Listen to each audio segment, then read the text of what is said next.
Hi, and welcome to Making Every Car Count. My name is Kelly Bennett. I suspect you've read the bio, so I don't need to get into any long dissertations about myself and my career. It is my 27th year of doing this. My career has taken me all across Canada and all 50 United States and well over 2,300 flights. And I'm excited to be doing online training. It's good for me, less travel, it's aging me, and it's good for a lot of you that don't have the ability just to get off to a class. I know people that are in remote areas, and to go to a 3-hour session is a longer driving time than it is for the training time. And so with lots of requests for online training, especially recently from some franchises and other larger organizations who want training for their staff, well, that's why we're doing online training. We do shoot this live to tape, and so therefore when I make mistakes, and I do, you've been in a live workshop with me, you know that happens, I'll just keep right on going. Now in front of you, you should have already printed off the workbook that comes with this, and it's called Making Every Car Count. And the idea is to be able to make sure that when a car comes into our shop, we have the opportunity to find the work that needs to be done. On the flyer, if you read the flyer for this, we talk about $1 in and $7 out. And without a doubt, one of the biggest problems in our industry is finding only a fraction of the work that needs to be done. We're not talking about selling work to people that doesn't need to be done. There's billions of dollars of needed repairs driving around in our streets. And it's our responsibility to find the needed work and present that to the customer. And sometimes we're afraid to do that because they've already spent some money and we're afraid to tell them, and the fear gets in the way. Sometimes they were in 2 weeks ago and they spent a few $100s, and the last thing they want to hear is their car needs more work. But we're professionals, and if the vehicle does need more work, it's our responsibility to find that work and point it out to the customer.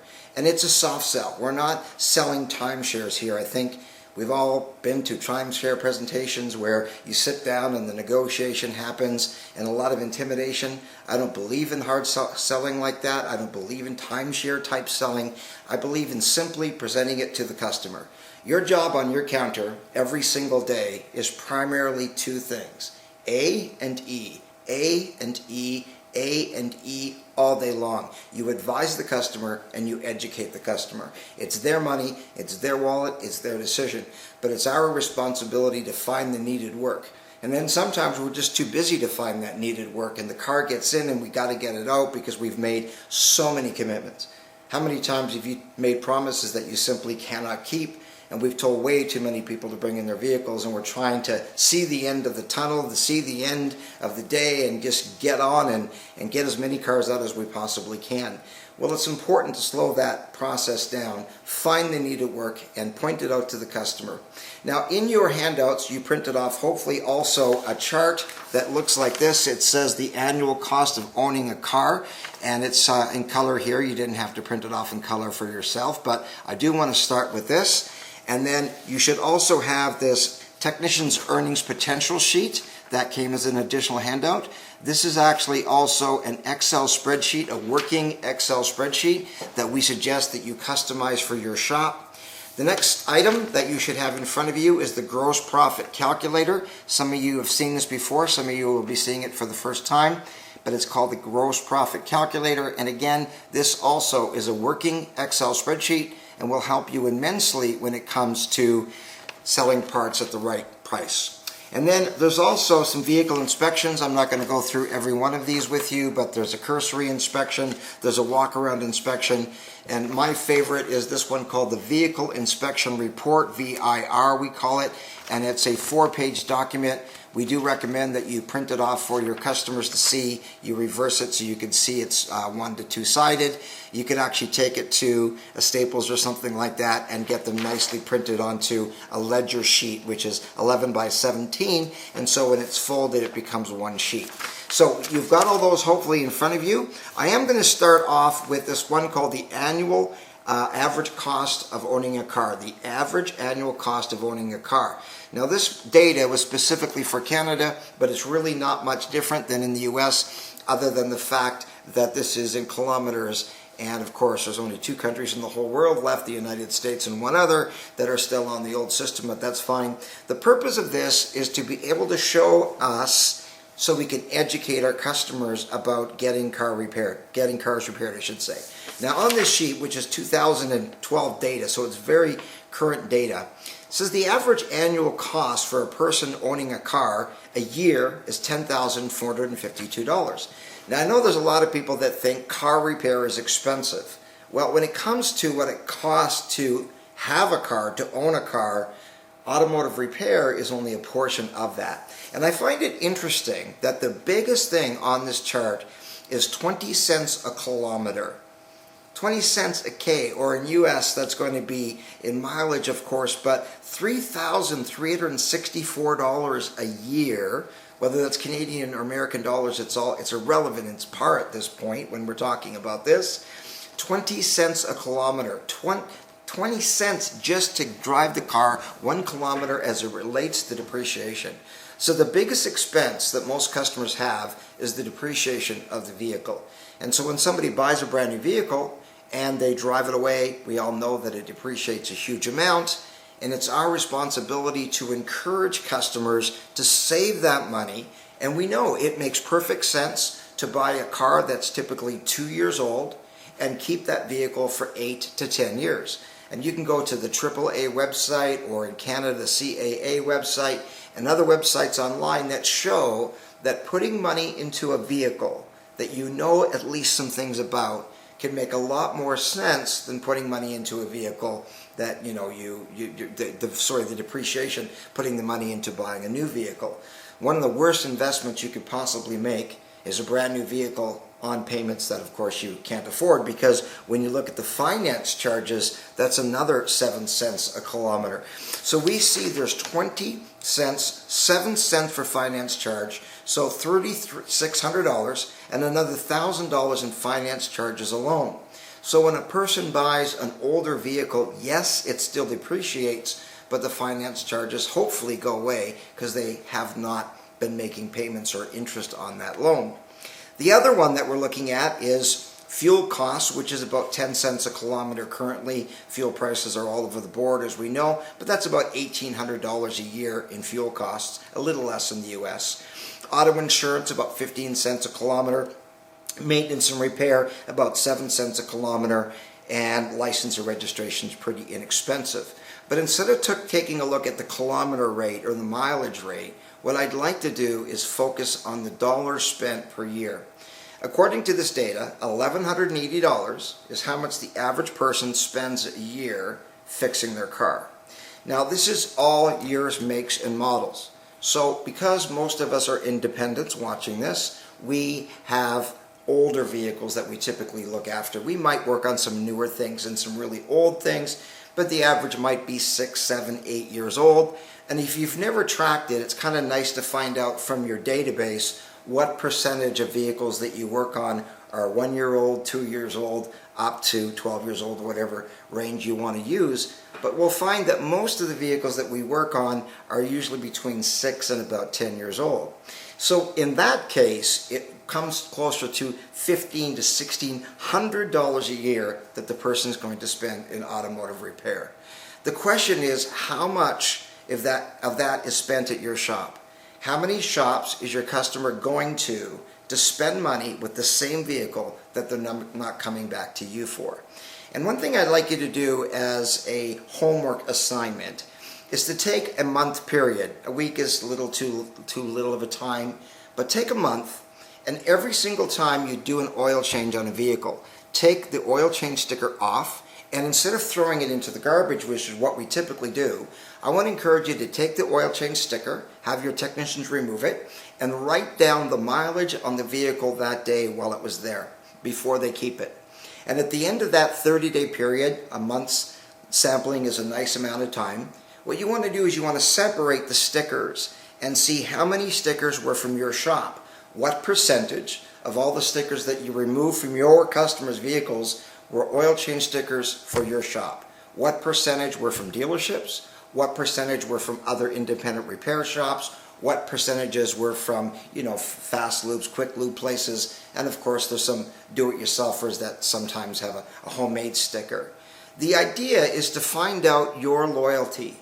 Are 50% of your customers coming to you for all the oil changes? Is it higher? Is it lower? Now, if it's a new customer that just moved to town, then we can see that on the sticker that they just moved here and it's another shop further away. But you want to be able to find out loyalty. In addition to that, you want to find out how often people go over on their oil changes. And so it's nice to be able to provide accurate statistics for your customer. For example, we're going to talk about pre-booking your customer's next appointment. And I think the very fact that some people go over on their oil changes, and you'll find out exactly what it is with your customers, so you can give precise data about your shop, the very fact that some of your customers are going over on the oil changes is enough of an indication on why we should pre-book that next appointment so they don't forget the oil change. We believe that we should see our customers 3 to 4 times every year. And ideally, what we like to do is to see our customers spring, summer, fall, winter, spring, summer, fall, winter. It's not just about an oil change. Now, if the customer drives a lot, some salespeople, for example, need an oil change every 5 weeks. A friend of mine needs an oil change every 5 to 6 weeks because he drives so much. That's the exception, not the rule. Most people we should see about 4 times a year. With our family, with a minivan and living in the country and the kids going to school in the country, we drove so much that we needed an oil change every 5 weeks. So again, that's not everybody, but we want to see those people more frequently. But just because somebody doesn't drive a lot doesn't mean we should see them less. And some people only determine when they go into a shop based on the mileage on the vehicle. And there's far more things that we need to see the vehicle for than just mileage. There's tire wear, there's factory recommended services, there's wheel alignments, maybe they hit a curb or something.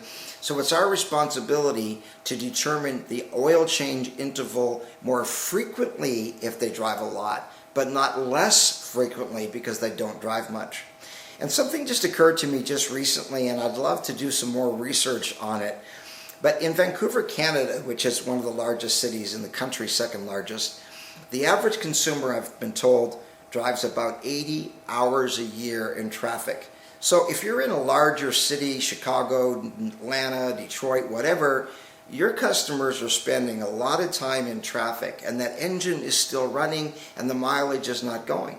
And I'm just kind of curious, if you spend 80 hours a year in traffic, 2 full weeks in traffic, and that engine is going, that's definitely severe. And we know when it comes to factory recommended services that there's severe driving conditions and there's non-severe. And I'm sure a lot of that relates to an engine idling. But I think it's important to educate our customers who say, I don't need to come in as often because my mileage isn't there, is to just ask, do you mind if I ask, how much time do you spend on traffic? And I don't know what your commute is like, but the average person in this city is 60 hours or 70 hours. You can find out what it is in your city and talk about the fact that here's an engine that's running, and I'd love to know what's the equivalent of 80 hours of engine running time with if it was being, the mileage going as the car was driving. So a couple things here. One is there's a lot of work that's being done at other shops. We'd like to find out what needs to be done. This chart isn't saying what a person should spend. This is what they do spend. And we do know there's billions of dollars of pent-up needed work running around in our streets. There's no shortage of work. We also have this chart called the Technician's Earnings Potential. And I just briefly want to take a look at this. It says the Technician's Earnings Potential right here. And then it looks color, nice in color here. It may not be color when you print it off, that's fine. But again, it's also a working Excel spreadsheet. And I want to take a brief look at this chart. And if you've been in training with me before, you're going to say, Kelly, I've seen that chart before. And absolutely, if you have, you probably have. This is my favorite piece of paper. Just recently, I took all the workshops I've written in my career and I put them into a 5-inch binder. And it's a D-Link binder. It holds more pages and it's double-sided. It's not single-sided. And it's almost full. Thousands of papers that I've written, over 80 articles, so a lot of writing. And if you ask me of all that I've written, what's my favorite? It's this. It's this productivity and efficiency. Because absolutely nothing impacts your profitability more so than two things: productivity and efficiency. And in my 27-year career, I can tell you that very few shops, as far as independents go, actually track productivity and efficiency. Now, there's words that are used interchangeably. I'll hear people say my productivity is or my efficiency is, but I love the definitions that I learned from my mentor, Bob O'Connor. Bob O'Connor, I traveled with him way back in the early 90s and learned his material directly. And I love his whole process of productivity and efficiency. I'm shooting this workshop above a repair shop, and behind me you see this sign called Shop Pros, which is a management group, and you can go to the website Shop Pros and see what it is they do. But we're above a repair shop of a gentleman named Rex Sarzen, and I know some of you watching this know Rex. He's well known in our industry, but he sat in a class 20 years ago next month. In November of 2015, Rex sat in a class learning many different things that we were teaching. And the thing that he got excited about, sadly or oddly, people would say, is the time clock and using the time clock. And most people don't like the idea of a time clock. But Rex figured it out, that if you can figure out how to properly sell your labor, everything else falls in place. And Rex has an absolutely amazing facility right downstairs. He's been in business a very long time. He has this big, beautiful boardroom that we use. We do training and management groups across Canada, and we have some people that are in the US in our groups as well. And it's neat to see somebody who understands the process of going from where you are, not doing so well, he'd tell you. He wasn't clear on the difference between gross profit and markup, and he wasn't tracking how the hours were sold. The average independent repair shop only sells about half its time. Could you imagine if that was spark plugs? I mean, if you have 8 hours of time in a day, well, picture having 8 spark plugs, and you've got 8 spark plugs dropped off at your shop in the morning, and you count them, 1, 2, 3, 4, 5, 6, 7, 8. They were right there on your counter, and you know that day 4 of them were installed in a customer's vehicle. But at the end of the day, that same day, the other 4 that you bought are missing, gone, just gone, have no idea where they went. How long would it take you to freak out to find out where they went to? The next day, 8 tires are dropped off at your shop at 8 o'clock in the morning, and you go 1, 2, 3, 4, 5, 6, 7, 8. And that day, you know 8 of them, 4 I should say, 4 were installed on a customer's vehicle. And at the end of the day, the other 4 that you knew were there, you saw them, you counted them, are just gone, and you never find them. How long would it take the average owner to freak out to find out where these plugs or tires are going, day 1 or day 2? And yet the average shop has a technician at a shop for 8 hours in a day, sells 4, maybe 5, maybe 6, and doesn't give thought to what happened to the rest of them. So when it comes down to making money in this business, gross profit's important, all the things you're going to look at are important, but nothing impacts your profitability more so than productivity, how much time you spend working on income producing work, your technicians, and how fast you are at it. And I know that sounds simple, and it is simple. It's very simple. Spend more time working on cars and be faster at it. It is simple, but it's not easy. The average manager is interrupted 232 times a day. So how do you focus when you get interrupted that many times and your phone's ringing and people want to talk to you and there's issues with customers and we've got vendors and we've got weather conditions and we've got employees that are not there or they're sick or things go wrong and we're just thinking, what's going on here? You're trying to focus, but there's such a delusion of that focus.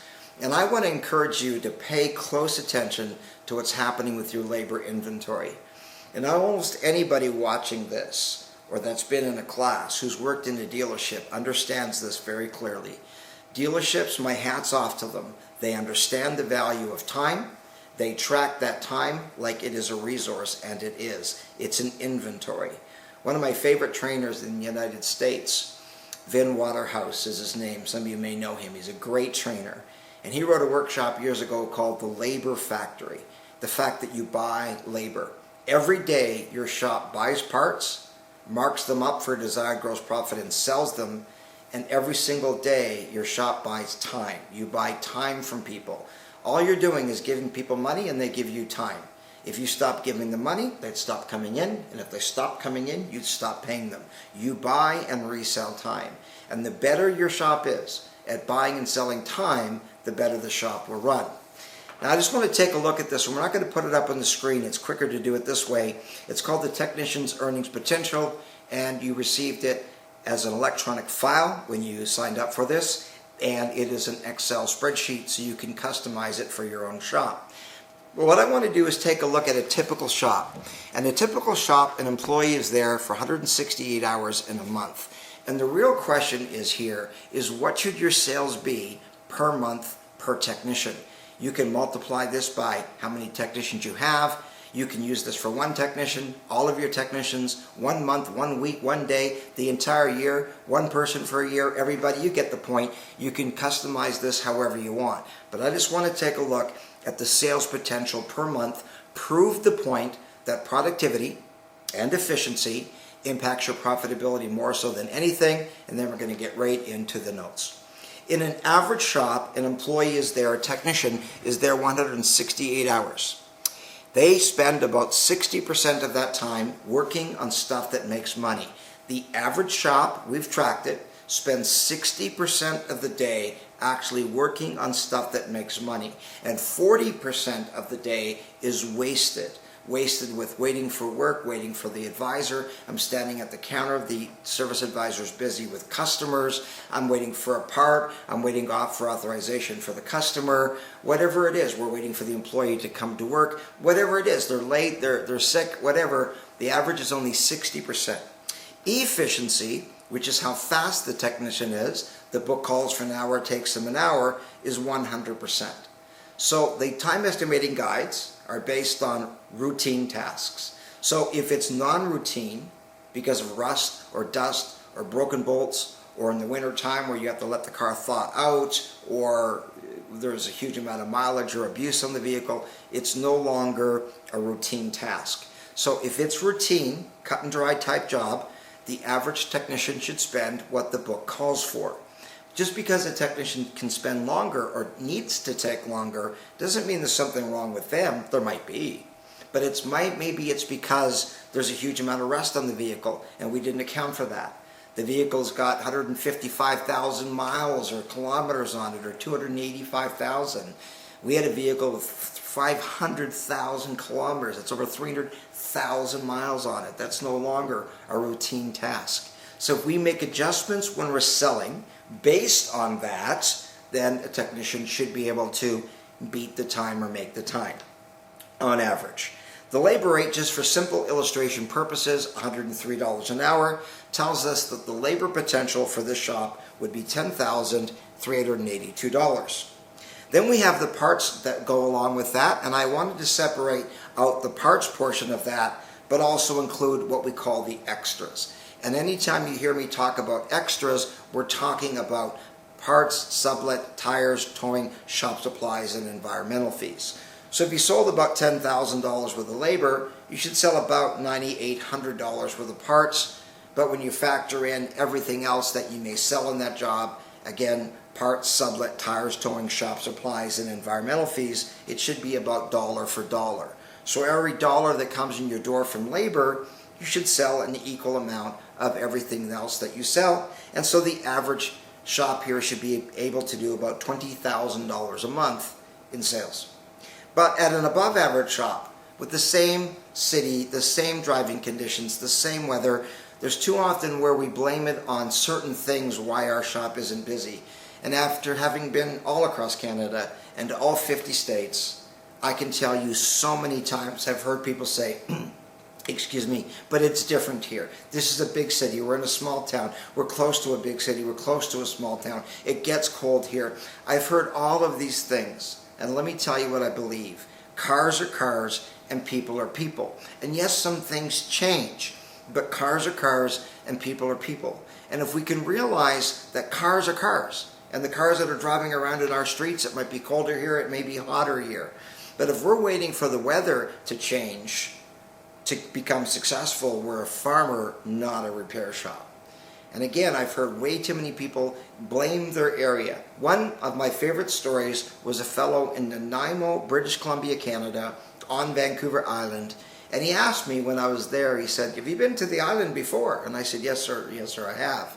He said, well, then you know it's different here. And I said, what's different about Nanaimo? And he said, oh, we have a lot of price-conscious people here. And I said, that's where they went. I was wondering where they went. I mean, like, they just seem to disappear. All the cheapskates, yeah, they're all gone. We all have some cheapskate customers. We all have some customers that know us and like us and trust us. I've had people say it's different with my customers. They trust me. It's different in my area because I've been around for a long time. There's lots of reasons why we say it's different for us, but I want to encourage you to don't perceive it that way, because if it's always something else's fault or always somebody else's fault, we can't fix it. And again, I've been all across Canada and the US, and you would not believe how many times, I mean thousands of times, it's different here, it's different here, it's different here, it's different here. And I listen and think, how many places do you think I've been where I've heard the exact same thing? Cars are cars, people are people. But let's make it all the same for just illustration purposes. So this is another shop in the same city on the same street, in fact, and the above average is 168 hours, just like the other shop. We're not working more hours a week or a month or a day because we're above average. We're still working 168, which is based on 8 hours a day, an average of 20, 21, 22 working days a month. The average employee, technician, is at your shop 168 hours a month, excluding lunch. But this shop's more productive. They're better managed. Therefore, they spend 75% of that day working on stuff that makes money. That's productivity. And efficiency, they're beating the time.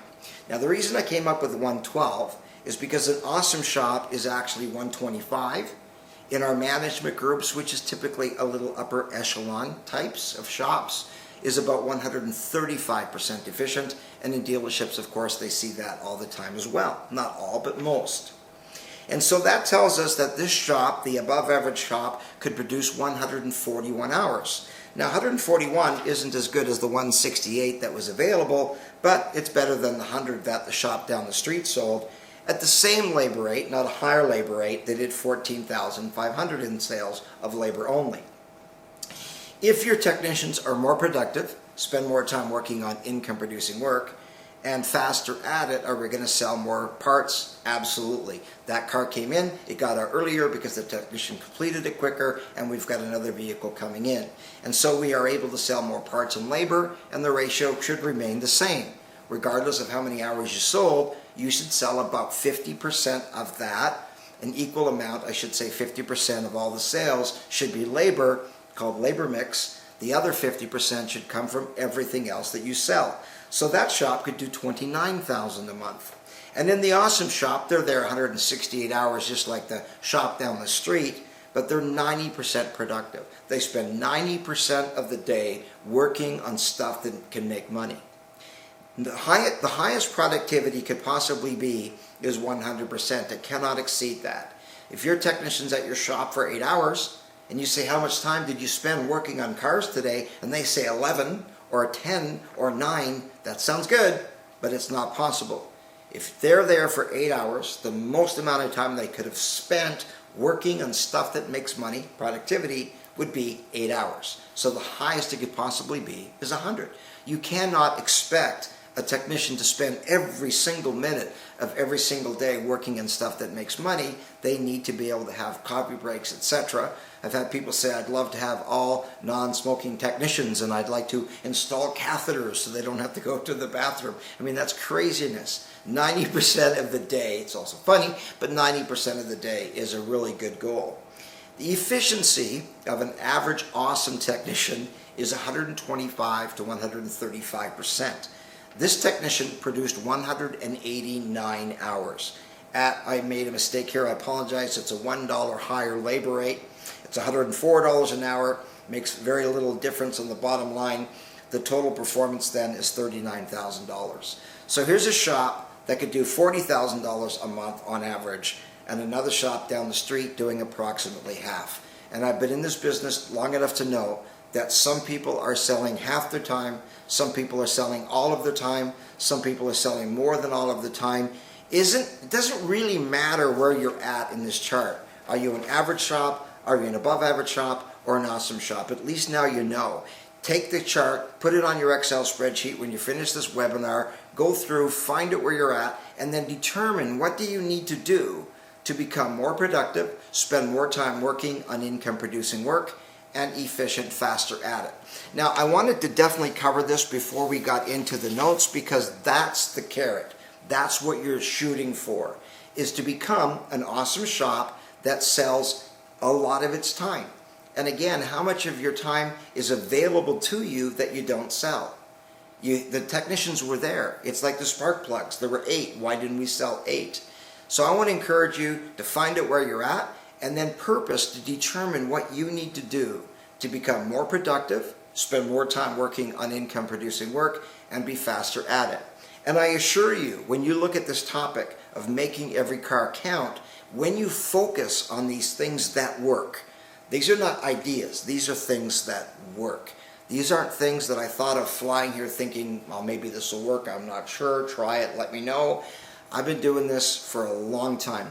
And if Rex was standing right here, he would tell you the impact of that alone on his business has been absolutely huge. And throughout this session, I'm going to be referring to his shop a little bit, because without a doubt, he's one of the smartest operators that I know. And I know lots of people like Rex who have come to training and made a difference. Training does not increase the success of your business. It doesn't. Implementation of the training increases the success of your business. What I find interesting as a trainer is when somebody will come to a class and come back and they'll say, oh, I knew that. So are you doing it? No, but I know. Well, I think it's worse to know and not do anything about it than to actually not know and do something about it. Ignorance is you don't know. You just don't know. But when you've known this, the idea is to go back and implement. So as we go through this, what I want you to do is to take notes. And after the session is over, my email address is there, Kelly at Kelly the Coach. We only have an hour and a half time frame here. What we're looking at is allowing your shop to be as close to an awesome shop as we possibly can. I have a client, I can tell you, in Vancouver, British Columbia. His first name is Scott. This past July, he did $43,000 a month per technician. Another shop I was just chatting with some time ago, over $40,000 a month in sales per technician. Those are amazing hours and numbers for an independent repair shop. And the reason I say that is because as independents, we have challenges that dealerships typically don't. And that comes the other way as well. But dealerships typically have newer vehicles, and we don't typically always have newer vehicles. We're working on older stuff.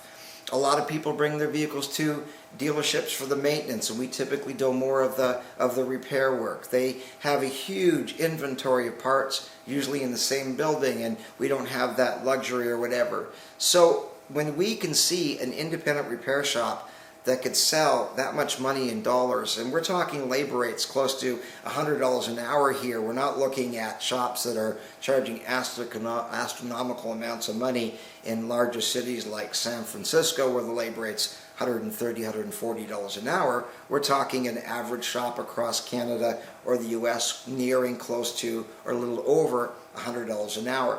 The impact of the labor rate is not anywhere near as what it is when it comes down to productivity and efficiency. Now, this particular workshop, I wrote it called Increasing Car Count and Making Every Car Count. And I've said that most shops don't have a car count problem, and they don't. Most shops have a problem making every car count. And you may be watching this and you have more of a car count problem than a making every car count problem. And we provide training on that as well. But with this particular class, what I wanted to do was focus on shops that perceive they don't have so much of a car count problem. And a car count problem could be something that 1 month is good, 1 month is bad. That's still a car count problem. And there's a lot of things that we can do to change the habits of our customers, to change the things that happen and take better control of it. We have far more control over our car count and making every car count. And I tell you, one of the things that we do wrong too often is we allow the customer to be in control of the schedule. And I know that sounds kind of crazy because the customer's always right. Somebody said the customer's always right. I'm not sure who that was, but they certainly weren't in the automotive industry. The customer's not always right, but they are definitely the customer. We need to treat them like that.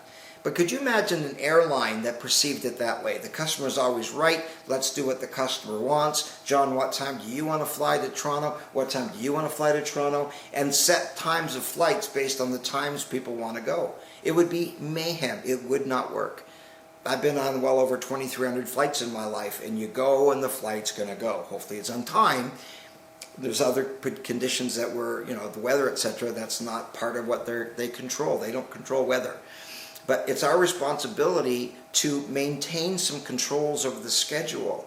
And we'll find that a lot of our customers are more flexible. Sometimes we've trained them the wrong way, and it's our responsibility to retrain our customers. So the purpose of this training partly is to educate you that you may need to retrain some of your customers as it relates to scheduling. Because a lot of this car count problem is because we've allowed the customer to be in too much control of the schedule. So this particular workshop focuses on making every car count. I don't typically take the time to read through the table of contents, but in this particular case, I would like to do that. The ideal car count, we're going to take a look at what is ideal. I do want to take a look at big picture stuff before we look at the detail, and that's the 4 main focuses of marketing.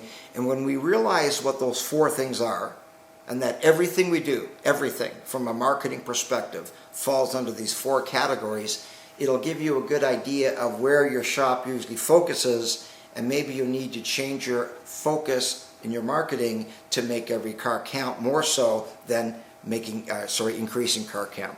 Then there's the 4 main focuses of service management, and I believe it takes a balance of these 4 things for us to do our job correctly and make every car count. I do want to take a look at the impact of gross profit.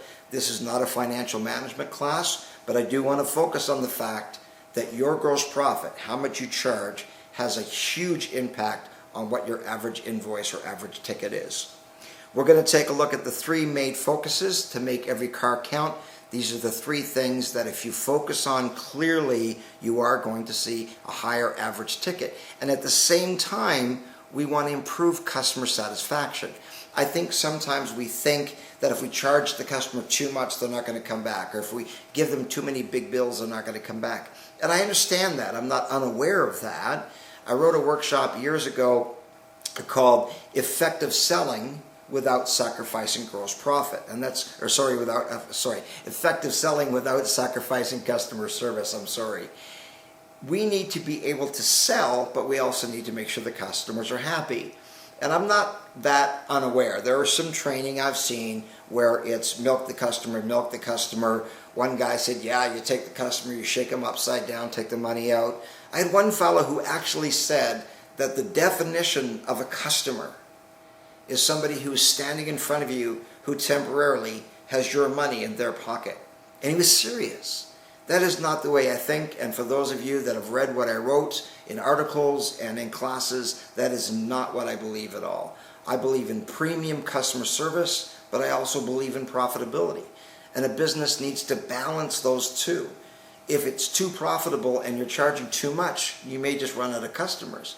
But if you're taking care of your customers and doing lots of things for them and not charging what you need to, you're going to run out of money. A business has to be a balance of customer service and profitability. And we've all seen businesses that have done an amazing job, wonderful companies, but they gave away the farm, so to speak, or they didn't charge what they needed to, and they went out of business. And people loved them. But you can't still be loved in business if you're no longer there to support them. You're gone, and they forgot about you and they're going someplace else. So I believe in the balance of the 2, and I'd like to make that clear as we go through here. We're talking about doing as much work per visit as possible. Let's come back to this $1,200 per year. It's really closer to $1,500 or $1,600, as I mentioned, with our customers. Let's say it's $1,600, which an 8 to 9, 10-year-old vehicle, that's what it is. We're not talking about spending $1,600 per visit. We're talking about $1,600 a year. Now, you have some decisions, and the customer has decisions. And it really doesn't matter if it's $1,200 or $1,400 or $1,600.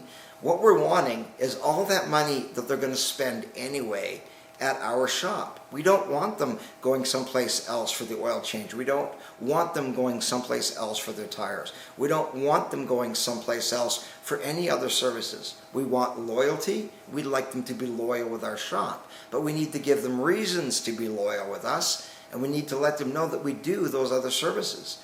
People's value their time a lot, and one-stop shopping is incredibly important, and we're going to talk about that when it comes to making every car count. If a customer is going to spend $1,600 a year, and our average invoice is small, it's only $100, that's 16 visits a year per vehicle into our shop. That's insanity. What if it's $200 per visit? That's still 8 visits a year per vehicle. This isn't per household, $1,600. Again, we're looking $1,600 for the types of vehicles that we typically work on. If you work on newer vehicles mainly, it'll be closer to the $1,200 amount. But regardless of the amount, do you want them to spend it on 1 visit per year? No. 2 visits a year? No. If it's $1,600 and we see them 4 times a year at $400 a piece, that's a logical way to do it. We're not talking about charging customers more money for the most part when it comes to making every car count. We're talking about allowing them to spend more per visit so they don't have to come back anytime soon. And the analogy that I like to use is buying gas. When I was writing service back in the late 70s, gas was 16.7 cents a liter, less than 50 cents a gallon, roughly, and some people would come in and buy $2 worth at a time. And some people, and I'm not kidding, you would see the same person every day, sometimes twice a day. We'd call them 2-buck Charlies, and you see them pull up, and they're usually kind of disorganized and in a hurry because their life isn't organized, and they come in to give you the $2, and they're not using a wallet, they don't have things organized, and there's stuff's coming out of their pockets, and they buy $2 worth of gas, and you say, see him later. I had one guy came in one time, and he bought $5 worth. And I said, oh my God, George, did you just get paid? I mean, like $5 all at once. He said, yeah, I know. And then there's the other people who come in about once a week, maybe twice a week, but usually about once a week.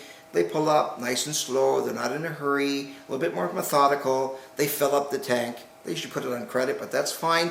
And they drive away and come back. Who's the smartest consumer? Well, the person who's filling up more per visit. Now, they're going to spend a little bit more money if they just do it $2 worth at a time, because they're going to have to make trips back to the gas station and maybe run out of gas as well. But it's no different with our customers. Some of your customers want to spend as much today so they don't have to come back anytime soon, and then there's other people who do want to nickel and dime it. What you want to be able to do is to look at your customers, educate your customers that the better they maintain the vehicle, the more work that they have done now, the less times they're going to have to come back. And a good example of that, in this very room last week, I was teaching a class here in Toronto, Ontario, Canada, and a fellow told a customer that he should replace his timing belt based on the manufacturer's recommendation. And the customer said, you know what, I'm going to wait a little while. I don't want to put the money into it right now. I'm going to wait. True story. Shortly after that, less than 3 days later, the guy was down driving across the border into the U.S., had crossed the border, was driving on one of the interstates there. The car broke down. The timing belt broke. He had to have it towed back across the border, deal with customs and immigration again with the tow truck, and have to be able to have the tow truck go through all the process of this passport, because you have to have a passport even with a tow truck, and it was a mess. And he said to Jim, he said, my God, he said, I should have listened to you. Well, that's not our fault, but he did point it out to the customer. But all it takes is a true story like that to say, you know what, I hate to see something like this happen to you. So continuing on, we're going to take a look at the 4 main focuses. We're going to take a look at the impact of gross profit, the 3 major things that you need to focus on to make every car count. 4 levels of inspection. You probably have 1 or 2 already. We do look at 4.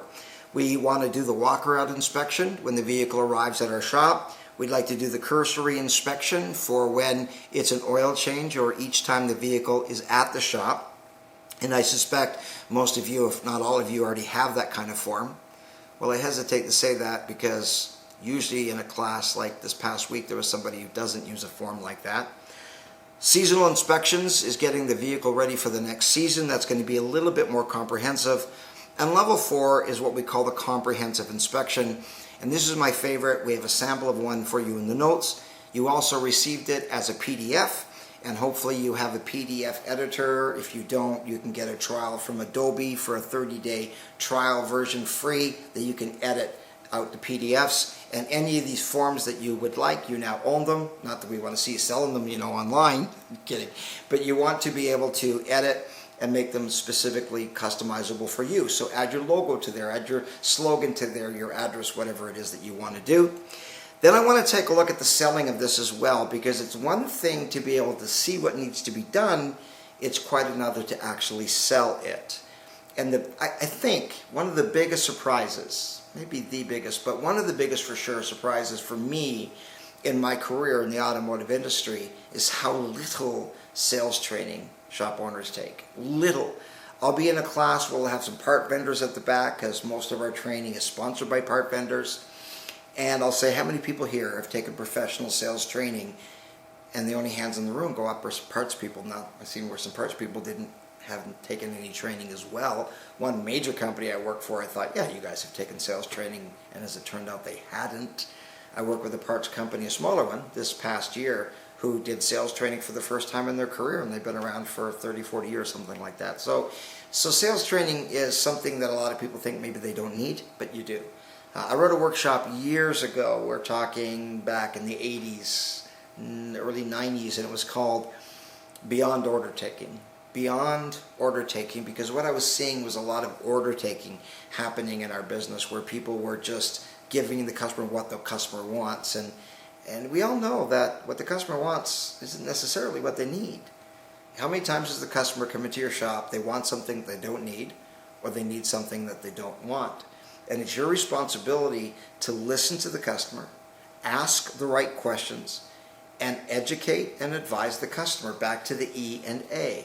It's your responsibility to educate them that we could replace that timing belt, we could replace those brakes, we could replace the alternator, we could replace this, but it may not solve your problem. Sometimes they want something they don't need because their brother-in-law told them that's maybe what it needs. When I was writing service, and one of the things I missed the most about writing service was when guys, usually guys, come in and say, yeah, that's, my brother-in-law, he works on it. My brother-in-law works on cars. And I'd look at them and say, so he doesn't actually fix them then, right? Oh, God, that's good. He works on a lot of stuff, doesn't seem to fix much. It's your responsibility as a service advisor to listen to what the customer wants, use expertise that we have, and that's the 4 skills that we're going to look at shortly here, the 4 4 focuses of service management, we call it. And it's your responsibility to educate the customer that we could do that for you, but it could be a complete waste of your money. So a good salesperson, not an order taker, but a good salesperson will realize this is what the customer wants, but it may not be what they need, and it's our responsibility to find out what they need and sell them what they need. So ultimately what really does happen, and you can watch it right before your eyes, we've seen this, where they want something they don't need, we educate them, and now they actually want what they didn't want before, but they didn't want it because they actually need it, which is great salesmanship. We're going to take a look at the 5 W's of upsell, because a lot of what we're going to be looking at when making every car count comes into play is finding the work that's there, solving the $1 in, $7 out problem. And lastly is we're going to take a very brief look at selling diagnostic labor. Selling diagnostic labor is at least a 90-minute to a 3-hour session all on its own. We do have some great training on that, but I just wanted to talk about the fact that selling diagnostic labor is a huge part of making every car count. Page number 3 of your workbook is the ideal car count. And what we really like to see is 3 to 4 hours per technician per day. I had one guy said, oh, I misunderstood, I thought it was per bay. Too many times we bring in too many cars, and maybe it's because it was slow for a while, and now we're afraid that we're going to, be, slowing down, staying slow, so we're taking more than we want or we need. It's about balancing out the slow times with the busy times. And in this exact room here, on this big screen up here, we take a look at our members' statistical data. And the thing that amazed me the most, just watching this, black and white, seeing it visual, is how November in a lot of shops in this area goes crazy, and February just sucks. I know a client not that far from here, within a 2-hour drive from here. His name's Jim. And he said to me years ago, he said, Kelly, man, I hate February, can't stand February, I don't like February, I'd like to take February out of the calendar. And I said, why is that, Jim? He said, it sucks, it just sucks, it's just a bad month. And he said, it's not just my opinion. He said, this is third generation. My dad hated February, his dad hated February. And I used a line from Bob O'Connor, he's a little bit bolder than I, but Bob O'Connor's line, I'll never forget it, was, so you've known this for 3 generations. 3 generations, and you've not done anything about it yet, which is kind of an insult, but it's true. Can you do something about February? The answer is absolutely. And what do? You take care of February earlier, in January, in December, and in November. If you try to take care of February when February's here, it's too late. But you can take care of November or those other months as well. Now, maybe you're not in a climate that's hot in the summer and really cold in the winter. You're watching this from other areas. But there are times of the year that are slow and times of the year that are busy. And it's partly our fault. And there's some things that we can do about that. And that was several years ago, and Jim actually wrote me an email. And some of you may have been at the session that I did in Las Vegas that particular year. In fact, there's a guy in the class this past week and another fellow's wife was in that same session. It was 2 years after the accident I had down there. But I was reading this email from Jim, and he said, Kelly, I already have 44 appointments booked for February, 44, and that was November 2nd. And he already had 44 booked. Jim no longer hates February. And I was saying that Jim became the king of pre-booking appointments, that he had at any given time 430 pre-booked appointments. And just this past Sunday, I was speaking at an event for a fairly large franchise actually here in the Toronto area. And they asked me to speak at it. And I mentioned Jim in that class. I was teaching this subject of making every car count. And I said, it's a third generation. His daughter works there now, and they're doing this really amazing job with pre-booking appointments. And later on, this lady came up to me, and she said, hi, I don't think we've ever met, but I'm Jim Voigt's daughter. And I said, oh, yes, we have met. I've actually stayed at your home when I did training, and I know her and her sister and Jim's wife. And she said, I want to tell you that I've been working at my dad's shop, and she said, we've got it up to over 1,000 pre-booked appointments. I don't make this stuff up. And she said, not only do we have 1,000, but most of them, and most, she means most, are booked for a whole year in advance. So in other words, they're booking appointments for the next year. They have huge tire storage, which maybe helps a little bit, but the customers that are trusting them to store their tires there and paying for it as well, those people have an idea. And it's no different than the dentist. The dentists have been doing this for years. I find it interesting, there's a great company out there called Demand Force, and there's lots of customer retention programs out there, and I'm not here to do a commercial, but the thing I love about Demand Force is they do 2 businesses, dental and automotive, and they clearly see the connection between dentists and repair shops. It's all about maintenance, it's about repair, and it's about the fact that we can pre-book maintenance, and repair happens when it happens. You don't pre-book a repair with the dentist. They don't say you need to come in 6 months from now and get a root canal. The root canal is if we don't do the maintenance. So the major repair is because we didn't do the maintenance. Same thing with our customers. Sometimes they have a big bill and we feel sorry for them, and yet they've pent it up. They've just not put any money into it. How many times the customer say, this car's been great, I haven't put anything into it. I can tell your tires are worn out and you need brakes and you need all this stuff. Just because somebody's not spent money on their car and now needs to, why should we feel sorry for the fact that they've saved all this money and used it for something else than the car repair? Anyway, back to this. Pre-booking appointments works extremely well, and it can't be just my opinion, because some time ago, Intuit, the parent company of QuickBooks, bought Demand Force. So when a company as large as QuickBooks, Intuit, buys a program, you know they're onto something. And Demand Force is something I suggest you look at, and some of you use it and know that it's an amazing program. But the idea is that they do 2 industries, dental and automotive, and we can operate just like the dentist and using the hygienist actually. And I want to make this clear.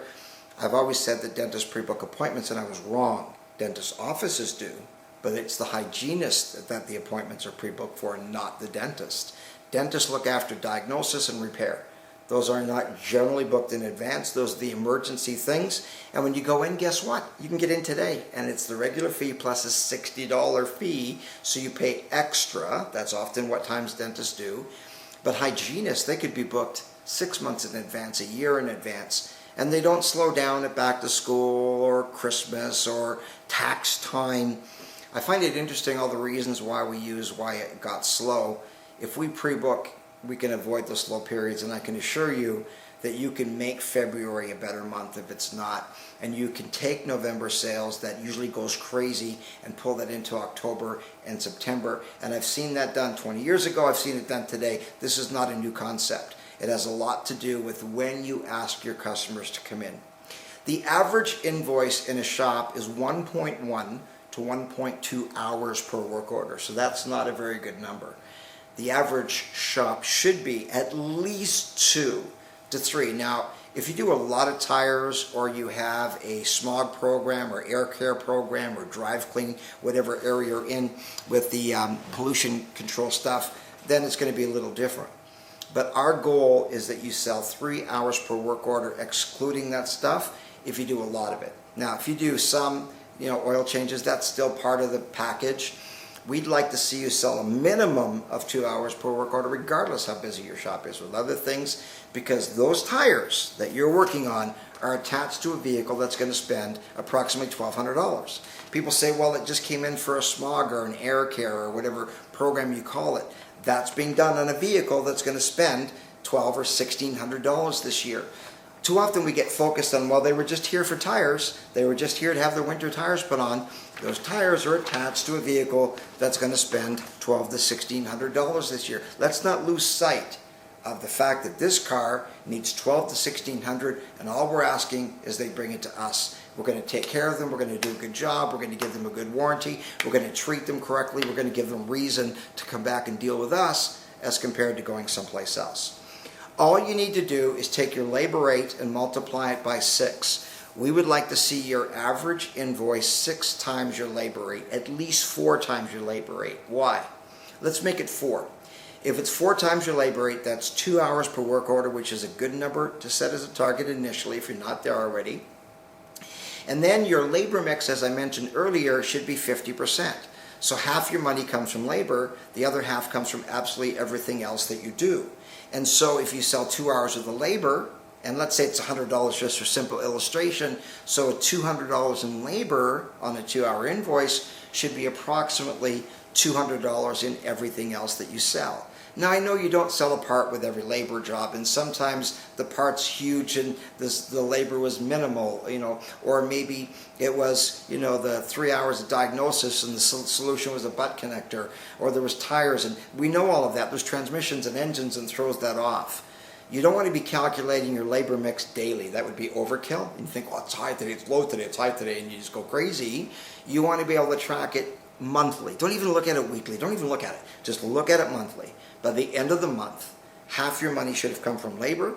The other half should have come from everything else that you sell. Now, I know most shops are upside down there, and most shops see more money from parts than labor. But you should be seeing more money from labor than parts. Again, this is not a financial management class, so we can't get into all the detail about that. But I want to make it clear that you should be able to sell 2 hours worth of labor and 2 hours worth of everything else at the end of the month, the end of the quarter, the end of the year. Don't track this one every single job. The bottom line is, if you don't have a goal, then you don't know how to get there. You don't know where you are. I want to encourage you to track where you're at, how many hours per work order, and then set your heights to get a higher average invoice, and that's what we're looking at right here. The next page is the 4 main focuses of marketing. And if you look at it from this perspective, that everything you do, from a marketing perspective, sales, advertising, everything you do that's part of marketing falls under 4 categories. And my job as a trainer is to make things simple, not complicated. Number 1 is to bring in new customers. And you can write that down, bring in new customers. Now, I know we're going through this pretty quickly, but within 48 hours after watching this, you have the opportunity to replay this and watch it as often as you like within 48 hours, okay? So When this is done, maybe take a break, come back to it with some of your staff, whatever it is you want to do. You can watch it with many of your employees as you want, and I want to encourage you to watch it a couple times. And maybe in a staff meeting you watch, half hour at a time for 3 times, something like that. So if we're going too quickly, that's okay. You have a chance to come back and replay it. So number 1 is bringing in new customers. Part of your marketing needs to be designed to bring people in who've never been there before. And that's expensive marketing, because usually that's newspaper, radio, flyers, coupons. And here's what we do. We get a coupon designed. We make it look nice, hopefully, not like most of the coupons you see that come in your mail that are hideously ugly. You want to take a nice coupon, a nice flyer, whatever, and get a graphic artist to help you design that. And we pay money to have it done. We pay money to have it printed. We have paid money to have it sent out to our customers by the post office or whatever. And usually what we do is offer them something cheap. We take an oil change that doesn't make money and we make less on it. So here's the problem. We're spending money to have people come in and pay us less money. Now, I'm not saying that never happens. If you're new, that happens.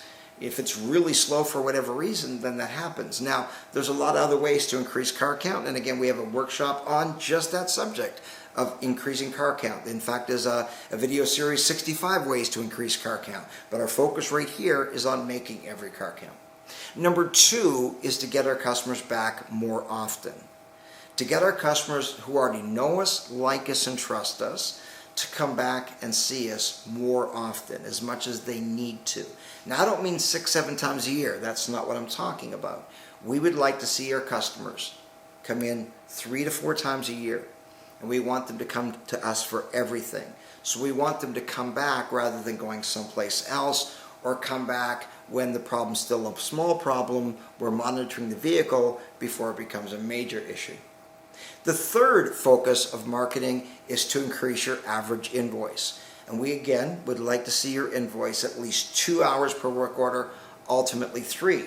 Now, I know some shops that are closer to 4. In fact, as my groups in California, San Francisco, Northern California, we see people that are at 4 hours per work order, and a lot of them specialize. I worked with a company that provided primarily import parts, and some of them only worked on BMW and, Audis and Jaguars, etc. So there was some uniqueness there. If you work on everything general repair, then you're probably not going to hit 4 hours per work order. This is probably not going to happen. But some of those people are working on some higher end vehicles. And by the way, we tracked it in our management groups. We wanted to find out, of all the kinds of vehicles out there, well, let's go imports, it makes more sense, which of those has the highest average invoice. And we thought BMW might be, it might be Audi, it might be Jaguar, it might be whatever else, there's the other ones that are out there. And it turned out that it was Audi. Audi was giving these shops the highest average invoice, so maybe an Audi only shop is a way to go. The fourth is to increase the average gross profit, to increase your gross profit per invoice. Number 3 and number 4 are not the same thing. Some people think they are. You can increase your average invoice and actually decrease your average gross profit. In this very room, I looked at some numbers for shops. One in particular of a fellow I know quite well, and November every year since he started has been his best month. And the last numbers that I was looking up on the screen right beside me were his gross profit in November was the second lowest of the entire year. And just because we're busy, and just because November may be your best month, it may not be your best month as it relates to gross profit or net profit. Another shop that I know extremely well, in fact, is probably 3 hours from here. I did an on-site evaluation for them. They talked about the year 2008, how great that year was. They would love to have that year happen again, whatever happened. And I said, why was it the best year? And she said, well, it was our best year in sales. And I looked at the numbers and turned on the percentages in QuickBooks, etc. 0.03% net. And I'll never forget the look on her face. So she's telling me, she said to me, so it wasn't our best year. I said, it might have been your best year for sales, but it was less than 1% net profit. I know a shop quite a distance from here in Atlanta, Canada, whose sales increased $287,000 in 1 year. They got some marketing help. They got the fellow hired his son to come in and do the marketing. He had a marketing degree, and their sales went exponentially. They always had incremental growth, a little bit, but this year was exponential. And the accountant said, I don't know how you did this, but you saw the problem, right? And the shop owner said, what problem? I'm talking about $287,000. And he said, your net profit only went up $240. How's it possible to bring in that much more money and take home so little? You work hard, you work harder, you buy more tires, you hire more people, you work longer hours, maybe you get a bigger facility, maybe you open more days per week, whatever it is that you do, and you spend more money and you print more coupons and you give better deals. They made a whole bunch of people more money except themselves. It would be better to not have seen the $287,000 than to only be left with $240 of it. The question is, you can do this now or come back to it, is which of these do you focus on the most when it comes to all of your marketing, your website, your advertising, your selling training that you've taken, your demonstrations, your everything that you have, your facility. When I say demonstrations, I'm talking about all the little paraphernalia that we have, or the virtual video MD on the wall, the graphics showing people how a car works, etc. All of that focuses into marketing. How much of your marketing effort and money is put into bringing new customers in? Is that your biggest expense or biggest amount of time? Or is it number 2, having them come back more often? Number 3 is having them buy more per visit. And number 4 is increasing gross profit. The interesting thing about these 4 things is number 1 typically requires the most amount of money. The biggest difference between when I started training in '87 and now is marketing years ago cost a lot of money. It was newspaper, it was radio, it was TV, it was post office mailings, it was coupons, it was flyers, it was print, lots of print. Today, it's far more about time. And marketing today requires more time than it did before. And you can do marketing today with far less money, but it takes more creativity. And if marketing is something that you need more on, I'm going to encourage you to learn as much as you can about marketing. It's fascinating. The next page, page number 5, is the 4 fundamentals of service management. There are 4 things that I believe that on the counter you need to hone. Some of you are great at one and not the other, and all of us have areas that we are king or queen in. And the question is, what do we do for the areas that we need to make up for? Can we hire other people to assist us? Somebody who has a skill that I don't have.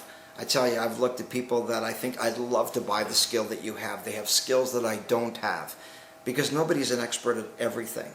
And the idea of a shop is we bring in people who have skills that we don't, and we bring it together, and that's what makes a team work. It's like a hockey team where the goalie knows how to be a goalie, and the forwards know how to be a forward, and the defensemen know how to defend. If we messed that up, we took the goalie and put him on front, or same thing with football. If we took our defensive players and said, today you're going to play offense, it wouldn't work so well. We all have our skill, and everybody does what they need to do and do it well, and that's what makes a team work. The 4 skills that you need to be on your counter to have in order for this to work really well, and I don't want to exclude this, and I'm just going to look at it quickly, but it's something that you really need to take a look at. Number 1 is customer service. We need good customer service. We need great customer service. Today, so many businesses we go to and the service is not great. I walked out of one the other day. I was so frustrated. We can all tell stories about that. Stores are stores, people are people, but service, did they treat us well or did they not? And I think we can all talk about a bank that we stopped dealing with, or a restaurant we'll never go back to because of the service. Number 1 is customer service. And it's important, it's critical. But I know some people with amazing customer service who don't have the second one, and that's selling.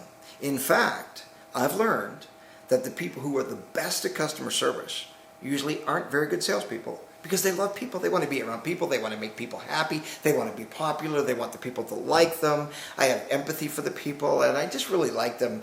And if I try to sell them something, they may say no, and then they'd feel bad, and I would feel bad, and I don't want that happening.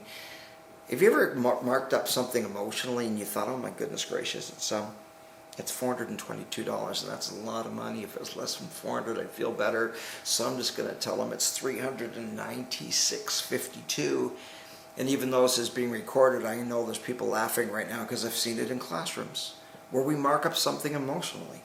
We look at a part and think, oh my goodness, I can't charge the customer that much. I'm going to take off 10%. I'm going to do, list minus 10, or I'm going to give them a discount. Or they were in 2 weeks ago. I mean, they got 3 kids. How could I possibly do this? And this whole emotional part of us.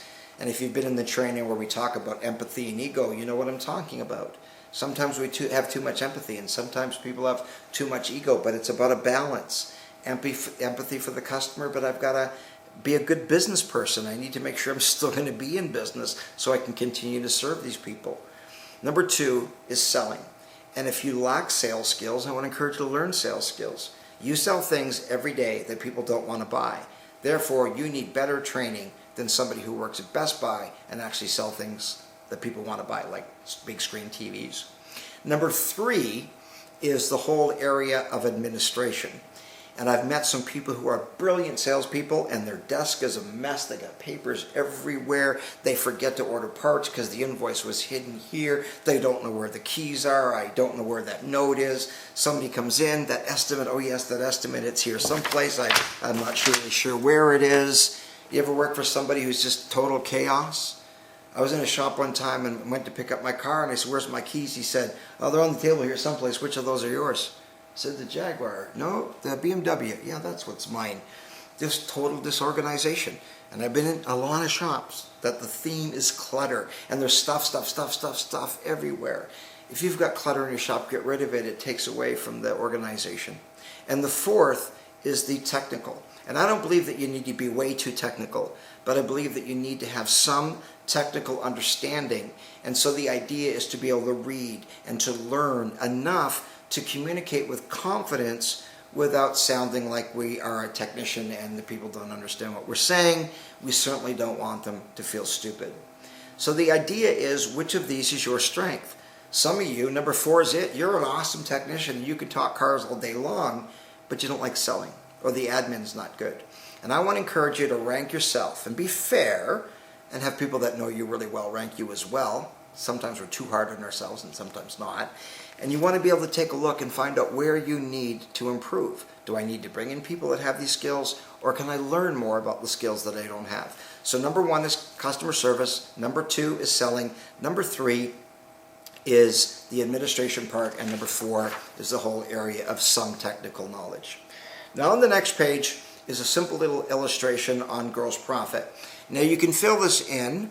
We would normally do it in a class and ask for answers. What I can tell you is I've never once in my whole career, and I'm talking tens of thousands of people, had one group where everybody got it right. Not one time has it ever happened. If you purchased a part for $122, how much would you sell it for? Well, the answers are going to be all across the board. I'd like you to write down your answer here. But that's going to be all across the board, and it makes sense that it would be. If everybody had the exact same answer, the antitrust people of the federal government would be all over us and saying, you're price setting, that's not what we're doing here. Of course you're not going to have the same price as somebody else, and people think that you need to. Well, I don't know if McDonald's and Wendy's and Harvey's Canadian burger place and A&W, the burgers are all the same price, and the fries, who cares? This is lower, yeah, but the fries are cheaper at McDonald's, but so I'm going to go there and get the burger, and then I'm going to get the fries there. I've never thought of this before, and then I'm going to get the milkshake down the street because it's cheaper there. That's insanity. We're not expecting everybody to be the same price. So when somebody says it's cheaper someplace else, don't take that too seriously. Maybe it is for one thing, but not for something else. I phoned that place, and the part was cheaper. How much was the labor portion? Sometimes they charge more for the labor and less for the price, but the part, it doesn't matter. Don't spend your career trying to figure out if you're cheaper than everybody else. That is not your goal. And one thing I want to make very clear, yes, there's some people that are concerned about price. 12% of consumers, it's all about money. But most people deal with you because they know you, they like you, and they trust you, and that's why they deal with you. Don't forget that. Don't allow the cheapskates to give you fear to charge what you need to charge to stay in business and do all the things that you need to do. How much would you charge how much would you charge for that part if you purchased it at a dealership?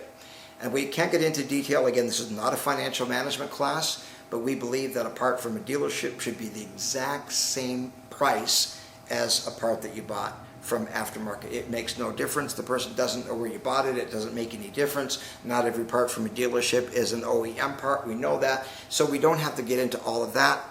If you purchased a part for $28 and you wanted a 54% gross profit, how much would you sell that part for? Now you can put your amount in here. More importantly, what I want to do is I want to talk about a gross profit calculator that you received with your package, and it's on how to mark up parts properly. I should say, this is what it looks like. It says the gross profit calculator, and all you need to do is fill in the price that you paid for the part. It shows what you sell it for and sell it for that amount. It doesn't matter what the shop down the street charges. It doesn't matter. Just charge what you need to charge and move on. The purpose of this exercise is simply that most people are not clear on what gross profit is. Gross profit is what you're left with after you bought what you sold, so after you paid for it. So if I bought something for $100 and I sold it for $200, I pay $100 for it to the part vendor. I'm left with $100. That's 50%. I keep 50% of what I sold it for, and that's the ultimate goal, that you have 50% overall gross profit. Now, I'm not naive. You're not going to get 50% on tires, or even so many. You're not going to get 50% on an engine or a transmission. It will be less. But you need to get a higher gross profit on the $1 or 1 cent to $3 items. And so on this, we're suggesting a $3, an 80% gross profit on a smaller ticket item. It's the same thing with a cup of coffee. You go to a coffee shop, you buy a cup of coffee, $2, whatever it costs. The gross profit's huge. It may cost them 10 cents or 15 or 20 cents of maximum for that cup of coffee, but it's only a $2 item. But when you go buy a brand new vehicle, it's a lot of money, but it's not 90% gross profit. It's going to be single-digit gross profit. So the smaller ticket items is a higher gross profit percentage, but less dollars. And on the lower end of that is the more costly items, the more expensive part, so to speak, and it's going to be more money because it's a big ticket item, but less gross profit percentage. Bottom line is you want to shoot for an overall gross profit of 50%. Again, not a financial management class, but I wanted to add this because some people watching this, your gross profit's too low, which is one of the reasons that you're not making every car count. On to the next page, page number 7. I've already talked about some of this. The top part of this is most shops don't have a car count problem. They have a problem making every car count. And I believe there should be 4 levels of inspection, and I want to encourage you to rank yourself in each of these 4 areas. How well are you doing? Number 1 is the walk-around inspection.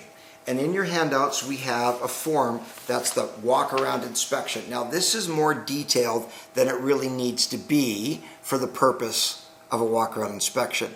I built this with another trainer who happens to be extremely anal retentive. So it doesn't have to be this detailed. But when a person arrives at your shop, we encourage you to walk out to the vehicle, walk around the vehicle while the customer's still there. Now, if it's raining or really cold, they can help themselves to a high-quality cup of coffee while you go out to the vehicle to get some information. We don't want our customer coming in and leaving like that. I don't want my customer coming in, being in a hurry, here are the keys, gotta go. That's our fault, not theirs. We should have let them know when you come in, we are going to need about 5 to 10 minutes of your time.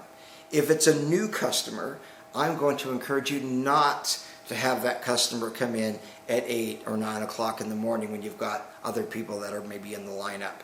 If it's a new customer, I like to have a time, an interview time, set it for, let's say, 9:30 or 10 o'clock, and you want to walk out to the vehicle, do the walk-around inspection, get the VIN number, ask the customer questions. How long have you owned the car? How long are you going to be keeping the car for? Maybe give them a tour of your facility, talk about your warranty, maybe introduce them to your staff, whatever. It's a different deal when somebody's there for the first time, and that's a customer service thing, and we can't get into a lot of detail, but you want to be able to slow it down so people are not running in, not even having time to sign something. They just throw the keys and they're gone. We want to slow it down. When you walk out to the vehicle, I assure you, it's going to help with the customer because the patient is the vehicle, not them. I walk into a shop, I'm not the patient, my car's the patient. So if you walk out to my vehicle and show interest in that, and you compliment the vehicle, what a nice color, you always keep it this clean, you got a car seat, some schmooze about their kids or whatever, At that time you get the mileage, and you can talk about factory recommended service and look at the oil change sticker and see it right now. That we go, oh, I see that you're due for an oil change, or soon due for an oil change, or overdue. Would you like us to take care of that for you today? You might notice tire wear that they haven't paid attention to. Maybe you look and think maybe they need a wheel alignment based on the tire wear. Maybe they have a trailer hitch, and you can talk about a transmission cooler. There's an opportunity to walk around that vehicle. It shows interest in the vehicle. And you can also at the same time look for scratches or dents, and just note that. It's kind of nice on a form like this where you could have a little diagram. This one doesn't have one, but add one, a little diagram of the vehicle where you can put scratches or dents so that they know before they left that that scratch or that dent was there. But the real purpose of this is to see additional work that the vehicle needs and an opportunity to sell it to the customer before they leave. I have one client in Albuquerque. What he does is says, can I just get you to sit in the driver's seat just for a couple minutes, and I want to make sure before you leave that your tail lights work properly, your headlights work properly, your signal lights, your marker lights, because if something's wrong and we've noticed it while they're still there, we have an opportunity to price it while they're still there and get authorization while they're still there, instead of finding out later on and having to call the customer. So the walk-around inspection, and I can tell you, of all the things that we teach, that's one of the least implemented, but it does work. Slow the machine down, spend a little bit more time schmoozing the customer, do the walk-around inspection. You are going to find additional work that needs to be done, and it's a lot easier to sell it while they're still there. The second is the cursory inspection, and I suspect most of you watching this have one, and it's a form. There's one that's that you received as well, and you can print that off and use it, add your company logo to it. It may be the same one that you have or something different. Another thing I recommend in a staff meeting, and we recommend weekly staff meetings, is that you say, you know what, let's take a look at our inspection process, and maybe we're not using all four, or maybe we need to make this walk around simpler, or maybe we need to add more to our cursory inspection, or we need to take away. And it's a good staff meeting to have, that you, the owner, the manager, the service advisors, the technicians all agree that these are the 4 levels of inspection. Here's what we're going to do with each one of these, and what we're going to charge for the ones that are not free. The walk around, of course, is complimentary, it's free. And number 2 is the cursory. It's the inspection that can be done while the oil is draining. And one of the things that concerns me is when a technician starts to do a cursory inspection, notices other things that need to be done, and goes into a further inspection, one that really we should have stopped, called the customer and said, you know, the technicians worked on your vehicle.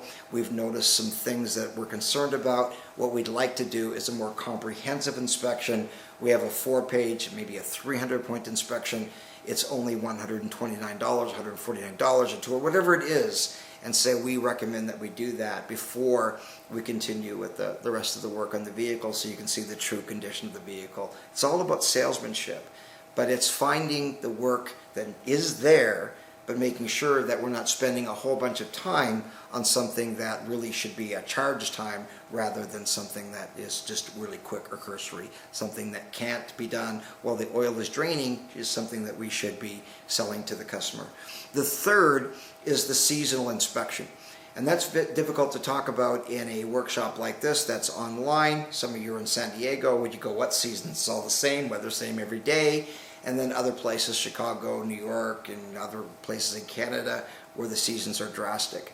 And again, we recommend that you take inspection forms, combine them, take the walk around maybe and add to this, and in your staff meeting say, let's build a proper inspection program. Let's nail this thing about inspections and create and customize what we believe is the best for our walk around, what's the best for a cursory with every vehicle every time it's in the shop. Oil changes, not just that, but when it's there for tires, tire changeovers, etc.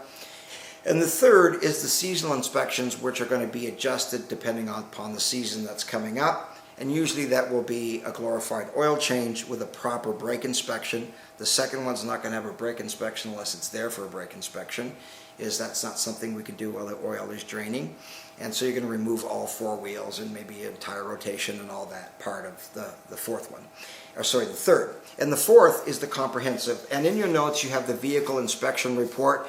This is a 4-page report. I can tell you it's the best I've seen. You may want to change this. You may want to modify it. As I mentioned, you can edit the PDF. And you want to make sure that it's something that your technicians are comfortable with. Now, depending on the inspection, the vehicle, the technician, this is going to be an hour to an hour and a half on average. So you need to time it, how long is it taking for you on average, and charge for it accordingly, because you're not selling any parts during this time. It's just an inspection. But this is a brilliant inspection, which is an opportunity to sell a customer a comprehensive inspection to see the true condition of the vehicle. This is not something we do during a walk around. This is not something we do every time it's in. One of my favorites is shops that sell them as an annual physical for the car. And number 4, is the comprehensive inspection. So the question is, how are you doing with this? How are you doing with the walk around? If you're not doing a good job there, fix that. How are you doing with the cursory? Get one that everybody likes. 3 is the seasonal ones, glorified oil change, brake inspection, and getting the vehicle ready for the next season. And number 4 is the comprehensive bumper to bumper, like a pre-purchase inspection. Page number 8, I'm not going to read that whole thing to you, but it is part of the walk-around inspection and the things that you want to do as you walk around that vehicle, things like excessive tire wear, scratches, dents. I've mentioned those things. Page number 9 is level 2, the cursory inspection. And there's one in your notes, and you can modify it, add the one that you've got. Maybe you've got one that's better, that's great. Not every shop has one, so make sure you've got one, again, as I mentioned, that everybody's comfortable with. An LOF, and I'm sure many of you have been in training where I call it a labor opportunity of the future. There's no point in doing an oil change if we don't have the opportunity to sell that proper oil change. On to page number 10, and this is the opportunities to sell comprehensive vehicle inspections. And we believe there's opportunities that present themselves to you every single day. Now, not every one of these every day, but there are opportunities every day to sell the comprehensive inspection that we just showed you.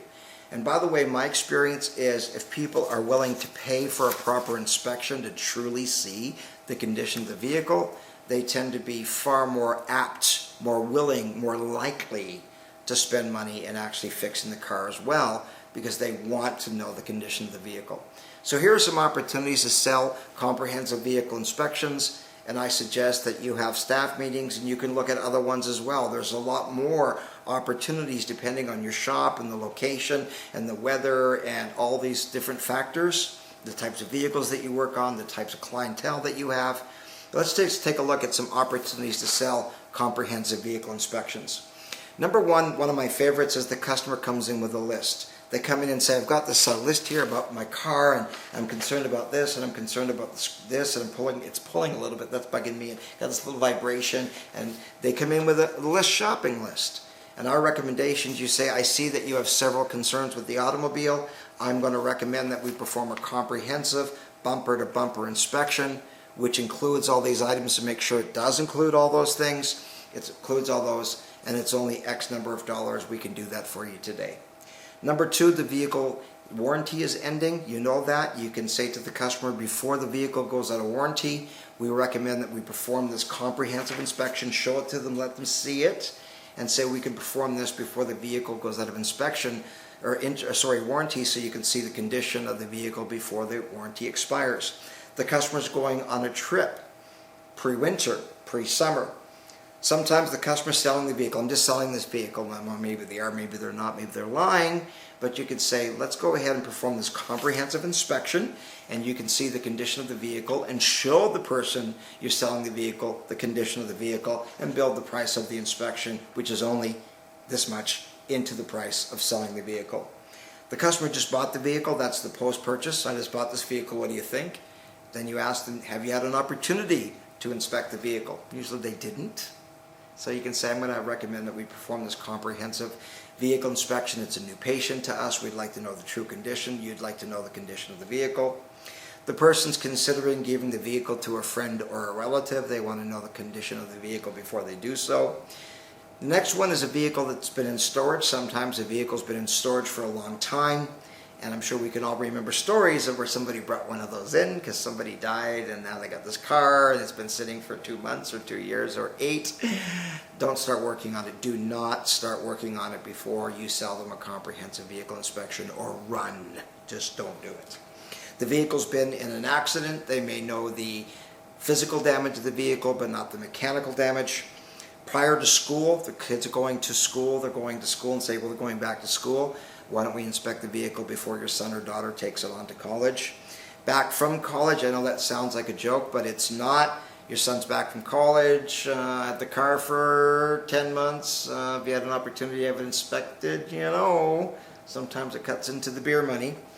Prior to an expensive repair, one of my favorites, a person's looking at doing a major repair to the vehicle and you say, well, I'm going to recommend that we perform this comprehensive inspection prior to you going ahead with this so you can make an intelligent buying decision. The vehicle's been shipped. That sometimes happens. Number 15, the technician returned from a scary test drive. They were freaking out, white-knuckling it, need a drink. It was bad. It was scary. End of a lease, whether they're going to keep the vehicle or return the vehicle, they need to have it inspected. If they're going to return it, so they can do what needs to be done before they return it, because they can do it after it's been returned and charge them, or maybe they're looking at keeping the vehicle and want to know the true condition. And lastly, the customer's just returned from a really long trip. Our family did that. We went on a 7-week vacation with a van, and we wanted to have it inspected after that long trip to see the condition.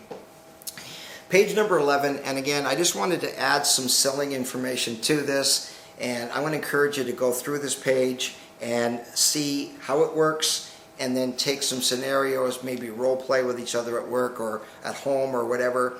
Not at the shop, people see you doing it, but it's 4 things that you need to do when you're going to upsell anybody anything. You need to get their attention, generate interest, create desire, and bring them to action. The attention, you need to make sure you've got their attention, and I assure you that if you go out and do the walk-around inspection, you have an opportunity to have their attention away from the shop. You're away from your phones. I don't want to be answering the phone when I'm standing there talking to a customer, especially a new customer. I want an opportunity to be out at their vehicle, at their element, away from my counter, my computer. I'm now on their turf. The second thing that you need to do is to generate interest, and this is indicating what needs to be done on the vehicle, and you can use tools like Mitchell On Demand, ALLDATA, etc. If you're selling somebody a factory recommended service, a 60,000 kilometer service or mile service, 96,000 kilometer service, you can say the manufacturer of your automobile recommends, and we go through the list, check, check, check, check, check, check, check, check, inspect, inspect, inspect, replace, replace, replace. We know how that works. Show that to the customer. This is what the manufacturer recommends. How do you create a desire? Well, you're going to see it in the notes here. The benefits of factory recommended service. It is your need to be able to show the customer why they want to have this done. It's the why that's more important than the what. And lastly is you need to ask for the sale. And if this is not your forte, if you scored lower in the whole area of selling earlier when we looked at the 4 skills, then take sales training. Learn how to be a better salesperson. Now maybe you're great at sales and you need to learn the admin. But I find a lot of people, again, watching this, you're great at customer service, you love people. Selling, that's not something that comes naturally to you, maybe. So asking for the sale can be a challenge. The key here is if you lack this area, I want to encourage you to invest in sales training. The next is a simple little experience that I had getting a car repaired where the upselling did not happen like it should. And the story is really simple. I go to a shop, I go to pick up my vehicle. The gentleman says, by the way, some stuff needs to be done. That's all he said, stuff. And I looked at the sheet, had a hard time reading it, but he said, some stuff needs to be done. And I said, okay, but why didn't you call me? You could have called me, and I could have had it done today. It's been here 2 days, actually. He said, oh, I'm too busy. It's okay. And then I said, well, how much is it going to cost? He said, I don't know. I'd have to work out an estimate. And I thought, that's not done so well, is it? My concern was it was November. It was in Calgary. Winter was coming, and I was going out of town for a week. And my wife was going to be driving the car with my son, who was younger at the time. And I thought, wow, I don't want to know the stuff wrong with the car. Now, some people don't care. I did. As little kids, of course, it's more of a concern. And I walked out of that shop, paid my bill, and I left. It was there for an alternator, by the way. And I left, and I thought, wow, that wasn't done very well. And as I walked out the door, I was thinking like a customer. And I think if you really want to learn how to sell well in our industry, think like a customer who has a car that needs to get repaired. And when you think like a customer, it becomes simpler. So as I was walking out of that shop, here's what went through my mind. I thought, well, he told me what needed to be done, but he didn't tell me why it needed to be done. Is it broken? Is it worn out? Is it time? Is it rusted? Is it stretched? Is it a maintenance item? I didn't know what could happen if it was not done. I thought, what if my wife's driving it in this, whatever it is, I don't remember what it was, but what if she's stranded on the side of the road in the winter? And I didn't know what it was going to cost. And sometimes people think, oh, it's going to cost a lot of money. How many times have you given somebody an estimate and you think, oh my God, that's a lot of money, and you give it in the estimate, they go, is that all? I thought it might be like $1,000. And you want to say plus price, of course, and flip it over. I'm kidding. What we think is expensive is not necessarily what the customer thinks is expensive. And he didn't ask me when we could do it. And I thought of it later on as a trainer. I thought, let's look at this. And I analyzed it further. And I saw 5 W's, which makes it easier to train. It's really simple. We explain to a customer what needs to be done. Where we need to get better is why. Why? That's the technician's responsibility to indicate the why. If the timing belt's not replaced, you could drive across the border and have it break and have your car towed back. And your car's now junk. Why? What could happen if this could happen? What? Not scare tactics, plain reality. You could break down, you could lose an engine, you could have a major repair, you could have to buy tires earlier because you need wheel alignment.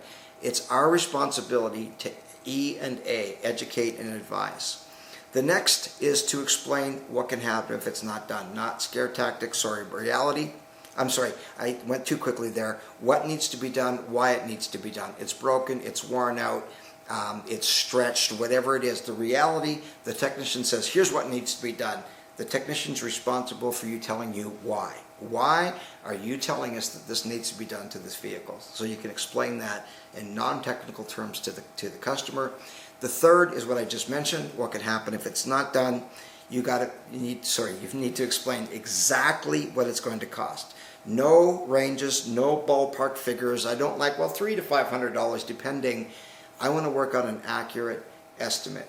And if I haven't had time to do that, I can say to the customer, I need to work out an accurate estimate. I don't want to just pull a number and be wrong. Once I have an accurate estimate, I will contact you. What number could I call you at, etc. You want to make sure you know exactly what it's going to cost and you do a proper estimate. Do not guesstimate. And the last thing is, we can do that for you today. So I'm calling the customer. Here's what needs to be done on your vehicle. Here's why it needs to be done. This is what could happen if it's not done. It's going to cost $852. We can do that for you today if you'd like. We can have that done for you tonight or tomorrow, and you can pick it up tomorrow afternoon. We do have a loaner if they need their vehicle, whatever it is. It's an opportunity to properly upsell what needs to be done. What needs to be done? Why does it need to be done? What could happen if it's not done? What it's going to cost exactly, and we can take care of that for you today. We've made an appointment to have that done. We can take care of that on your next visit, which is such and such a date and time. Number 13 is factory recommended services. And factory recommended services are an opportunity for a customer to do these things. Help maintain the vehicle warranty. A lot of people are very concerned about the warranty with their vehicles. It helps prevent frequent and costly repairs. We've all seen major repairs that could have been prevented if the person had taken care of those as a maintenance item. Number 3, it prolongs the life of the vehicle. People are looking to get 8 years out of a vehicle today. That's very common. So we say if we take care of this, you could see this vehicle last for 8 to 10 years, whatever. It helps prevent an inconvenient breakdown. Not that there's such a thing as a convenient breakdown, but you could break down on the way to work, break down on the way to the airport, break down on the way to school, whatever. It often reduces gas consumption with the price of fuel. Yes, it's come down recently, but it's still expensive. And we need to help our customers do what we can do to educate them and take care of their needs so they can save money on fuel. It can increase the resale value of the vehicle. When they go to sell the vehicle, it could be worth more when they resell it. And lastly, it provides peace of mind and increased safety. The peace of mind that you're driving a vehicle that you know is well maintained. It just left the shop. They know that it's in good condition. You feel comfortable as you go on that trip. I would have felt comfortable leaving in November to go on my trip with my wife driving that vehicle if it was well maintained. These are the benefits, and in Mitchell On Demand it doesn't explain those. And it doesn't explain these in the owner's manuals very well. It doesn't explain them in ALLDATA. It's your responsibility. E, educate. A, advise. We educate the customer, showing them these are the benefits. Coming back to the AIDA principle, you get their attention, you generate interest talking about the features, but how you create the desire is this. It's the benefits. And it's this. It's not because it's $600 and the manufacturer recommends it and here's the list. That's interesting. But when you tell me that it can save me money on gas, that makes sense to me. Maintain the warranty. Oh, that's important. I don't want this warranty to be void. No, don't want that happening. Next page, just about done here. Page number 14, selling diagnostic labor. And selling diagnostic labor is a huge discussion in and of itself. I just want to make sure that you understand that you need to sell diagnostics. And I guess my question would be, is what percentage of vehicles that come into your shop require some form of diagnosis or inspection before you can work on it? Now, if it's there for an oil change, we don't need to inspect it to know it needs an oil change. The oil change sticker says this do. If they come in and they want their summer tires put on, we don't need to inspect to see if that needs to happen. It's time for that. If they come in with 60,000 miles or near, or 96,000 kilometers, and they've not had the services done, we don't need to inspect that it needs that. Now, part of that is the inspection, yes. We've tracked it. About 83% of the vehicles that come to your shop, you need to do some form of an inspection or some form of diagnosis before you can work on the vehicle. Unless it's there for something simple as a service or a maintenance, we're going to need to do a brake inspection or alignment inspection or electrical inspection or a no-start problem or whatever it is. I did this with a group in Seattle, and I asked them, between now and the next meeting, I would like you to tell us what percentage of vehicles needed to be diagnosed or inspected before you could work on it. And the answer was about 83%. And that makes sense. I've seen that number hold true. I asked that group to go back to the same work orders from that same period of time, it was 3 months. And I said, take a look at how many times diagnostics charges ended up on those invoices that 83% needed to be inspected. And the answer was in the 30s, 33, 34, something like that. How much diagnosis do you do that you don't get paid for? How much diagnosis have you done for free at your shop? And I've trained enough people live to know it's a lot of people. In fact, is right across this table from me last week, I had a fellow said, I don't even want to think in 30 some years of being in this business, how much time I've given away. We call this the PLO. That's the parking lot opinion. And that's the part of you that goes out to the vehicle and does this opinion of what you think is wrong with the vehicle. There's no money in it. It's not accurate because you're not out there with the proper equipment, etc. When somebody comes to your shop with a problem with a vehicle, they're there because they know you, they like you, they trust you, at least they want the problem taken care of. I want to encourage you to do it properly, get the information from the customer, don't touch the vehicle at all until you have their name, their address, their phone number, the vehicle information. You want to make sure it starts with a working work order, I should say, before the vehicle's even in the shop.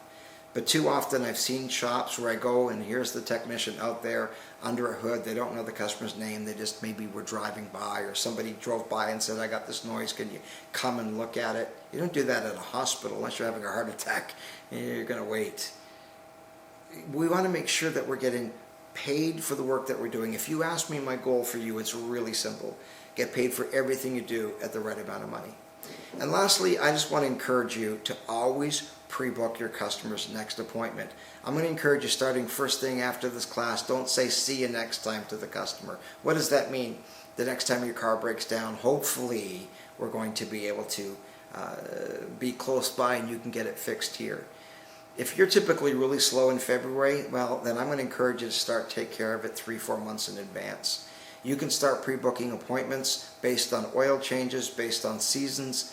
One of my favorites, and I mentioned a client, and what he does is spring, summer, fall, winter, spring, summer, fall, winter. When they're here for the spring, he does the work, you pay the bill. They say, by the way, I've made your next appointment in 3 months from now based on oil change. If they drive more, we want to see them earlier. If they drive less, we don't want to see them less. We still want them to be monitoring the vehicle. And again, this is a shop that starts to pre-book appointments And that was quite a number of years ago that Jim wrote me that email. And to this day, as I mentioned, his daughter last Sunday told me they have over 1,000 pre-booked appointments. And that's not just one person. I know people all over the place, truly, I don't make this up, that are pre-booking appointments. And that's why Demand Force is successful with doing automotive and not just dentist work, because we are really like the dentist and we can pre-book that next appointment. Don't let slow periods happen, and when you get there and go, oh, it's slow again, what are we going to do? You start filling up the appointments. And again, here's Jim, November 2, writes me and says, I already have 44 pre-booked appointments for February. For what? Oil changes, tire rotations, maintenance things. It could be a timing belt. The manufacturer recommends that X number of thousands of miles you have a timing belt. Based on how much you drive, you're going to be due for that on February the 18th or whatever. Find the work that needs to be done, point it out to the customer, and go ahead and make the appointment. They don't know where they're going to be, correct, but all you need to do is say, we're going to book this time for you, we're going to call you a week out. If you need to change the date, great, not a problem. If you want to keep the appointment, not a problem. But we want to make sure that we set aside this time for you. And back to the oil change sticker program, you can use statistics and say, based on our experience, 30%, 40%, 12%, 80%, whatever it is of your customers that go over in the oil changes, we want to prevent that. Our goal is not to help you save money on oil changes. Our goal is to help you save your engine and to have a car that's safer, etc. So it's all about maintaining a vehicle. And when you're monitoring that vehicle, and like at Jim's shop, and seeing them 4 times a year, the shop that I'm in right here has over 1,000 pre-booked appointments. They do an amazing job in pre-booking that appointment. Their strategy here is they choose a week, and I've seen how they do it. They take the invoice. On the top left-hand corner is a card that says your next appointment is, and the person pays and they say, okay, here's your invoice. And by the way, right up here, we've indicated that your next appointment is going to be the week of, they tell them a week, February 4th, the week of that week, and they call them a couple weeks in advance. It's all in their system, it's automated, and they phone and say, hi Kelly, just want to confirm that you have your appointment sometime in a couple weeks from now. Which of those days, Monday through Thursday or Friday, works best for you? When you're looking at pre-booking appointments, because Mondays and Fridays typically take care of themselves, I'm going to encourage you to try to book the appointments for Tuesdays, Wednesdays, and Thursdays. Well, that's our Making Every Car Count. I want to encourage you to watch this again, take better notes a second time, maybe watch it with more people from your staff. If you have any questions, again, my name is Kelly, and you can email me at kelly@kellythecoach.com. Until then, we'll hopefully see you next time. We have a whole series of webinars. Thank you for your time, thank you for your business, and I wish you every success in making every car count.